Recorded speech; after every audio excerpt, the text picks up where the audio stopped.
Mississippi State has their man, and it's Jeff Lebby from Oklahoma. Will the OC of the Sooners be able to bring some type of stability to Starkville for the 2024 season? But more importantly, was it the right hire for Zach Selman in a brand new era of the SEC? Let's go ahead and talk about it. If you are new here, welcome on into the channel. My name is Cole Thompson. I'm a radio show host based in Houston, and I talk college football daily. So if this is the type of content you enjoy, make sure you smash that subscribe button down below. Thank you to all of our new subscribers who have joined the channel. We are on the race to 1,000, then 5,000, then 10,000, then 100,000. So make sure you continue to tell your friends, your family, your mortal enemies, your best of bros, your entire church congregation, the drunk frat dude passed out in a Publix parking lot. And as always, let's continue to talk college football. By the way, make sure you also give me a follow on Twitter at Mr. Cole Thompson. It's the exact same as my YouTube channel. So if you like this and you hit the subscribe button here, just go on over to X or Twitter or whatever the hell we call it, and make sure you hit the follow button as well. Thanks in advance. Jeff Lebby is an interesting hire, and I completely understand why Zach Selman decided to go this pathway, because when you look at the history of Mississippi State, offensive consistency has been its bread and butter. You look at what happened when you hired Dan Mullen. Okay, you were number one in the college football playoff polls. You went to a couple of New Year's Six bowl bids. You continuously was fighting around 8-4. And then you went and you hired Mike Leach, and the air raid system was thriving, and you had instantaneous success. And lo and behold, you saw similar results. And the only reason why I think Zach Arnett was the hire was because last season, due to the tragedy of Mike Leach's passing, Zach Selman did not want to have to worry about working through a transfer portal and watching kids leave in the offseason. So it was basically a long-term interim hire where you prove this year you are the guy. Don't worry, we're going to keep you around. But if not, the buyout's really slow. You're going to be a high name in the SEC when it comes to defensive coordinator. You'll be fine. You'll get a great job elsewhere. This is my hire. And Lebby on paper is actually really smart. He knows the area of Mississippi. He coached at Ole Miss. There's a lot of animosity when it comes to him and Lane Kiffin. And Kiffin's not going anywhere anytime soon in Oxford. So the Egg Bowls are going to be must-see television once again, just like it was when Mike Leach was there. He also is a really good recruiter. Like if you talk to any high school coach through Texas or Mississippi or Arkansas or Oklahoma, he understands exactly what is needed to be successful. And a lot of coaches will say, you know who deserves to be a Power 5 head coach? Jeff Lebby. And Lebby this past year had a good offense. The Sooners ranked number 3 in scoring. They were one of the best when it came to passing. And this is a hire that reminds me a lot of Josh Heupel when he was brought over from UCF to Tennessee. Focus on your offense, be able to dominate on the field when it comes to air path, when it comes to run situations.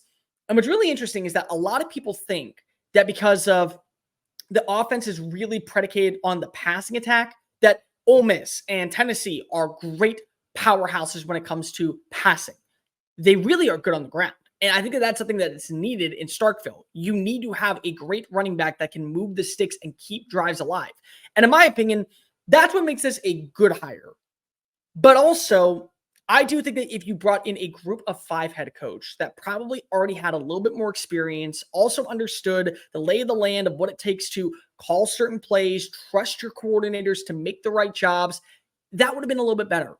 And also, I just look at a guy like a defensive-minded coach that can get the right OC. That stands out a little bit more to me. So I would have gone with John Summerall out of Troy. That would have been my first phone call. It would have been my last phone call. It would have been my only phone call if I was Zach Selman. Troy this past year, once again, had a top 20 defense. Troy is playing in the Sun Belt title game this weekend. So another season where they're going to potentially win a Sun Belt title. And this is a guy that's proven he can not only recruit in the SEC during his time at Tulane, during his time at Kentucky, but he also knows how to develop talent. And what's really interesting is that if you look at the history of at Mississippi State, one thing that has stood out is when their defenses are sound, not elite, but sound, guess what happens? Offenses come around.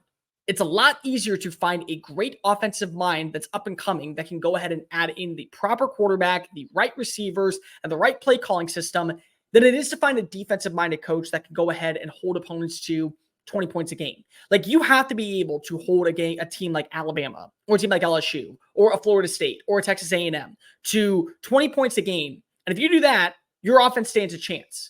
Summerall's done that. Summerall's done that at an elite level in the Sun Belt Conference, and the Sun Belt's a really intriguing conference because there's just a lot of inconsistencies everywhere. Some weeks you play really good defensive teams, some weeks you play high-tempo offensive units, and everywhere that Summerall has been, he's been able to get that done right. So I like the hire. I think it's a fine hire. I would have just gone into defensive-minded approach, get the right offensive coordinator in the building, and at that point, I think I would have been a little bit more secure.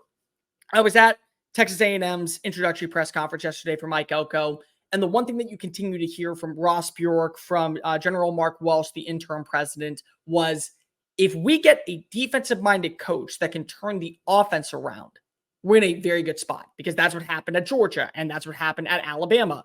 Two head coaches with defensive backgrounds that hired the right personnel to lead their teams. And when you look at the history of Mississippi State, especially underneath Dan Mullen, when you had guys like Jeffrey Simmons and when you had guys like Fletcher Cox and Montez Sweat, Darius Slade, Bernard McKinney, they might have been 3-star talents or transfers from the JUCO level, but they were developed into a sound unit that allowed this team to now predicate their offense on being able to be consistent.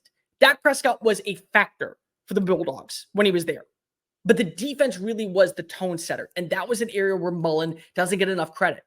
I just would have gone with a defensive hire. So now, if you are Jeff Lebby, your first and really main job is to consistently find the right defensive-minded coach that can fix this unit that really was flawed this past year underneath Zach Arnett, who also is a defensive-minded coach. But you also got to get the right quarterback in the building if you want to be consistent from the jump. And maybe that means making a phone call to Will Rogers and saying, listen, I know what offense you ran back underneath Mike Leach. It's a little different, but I trust that this is something that you could benefit from. Or maybe you go into the transfer portal and you see if Jackson Arnold, the kid that you recruited to Oklahoma, is willing to follow you to Starkville. Name him QB1 from the jump, and there you go. You build your offense around him. But the two main jobs that you have to do right now, if you are Lebby, is make sure you get a defensive coach that's going to bring the best out of your unit in year one and get the right quarterback. Because if you have those two things, a lot of the job becomes such a smooth sailing pathway.